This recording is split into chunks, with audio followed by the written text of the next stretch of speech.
আজকে আমি চলে গেছিলাম রূপম দাদা রিম্পি দিদির সাথে বেড়াতে।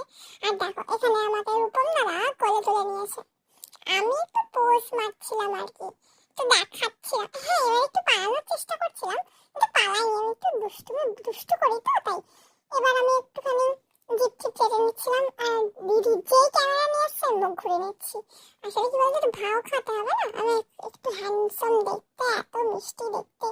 যাই হোক, রূপম দাদা কোলে আমরা একটু ঘুরি সাথে বাড়ি যাচ্ছিলাম।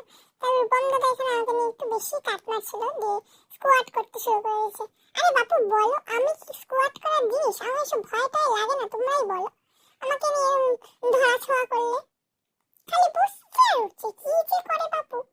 আর দিদি এখানে মানে খালি অ্যাঙ্গেল চেক করছে। তোমরাই বলো, আমি হ্যান্ডসাম তো আমাকে যেখান থেকে নিক, যেভাবেই নিক, আমাকে সব দিক থেকে সুন্দর লাগবে। আচ্ছা ঠিক আছে, রূপম দাদা আমাকে নিয়ে একটু ক্যাট মারো। তোমরা কিন্তু আমাকে সাবস্ক্রাইব করতে ভুলো না। বাই।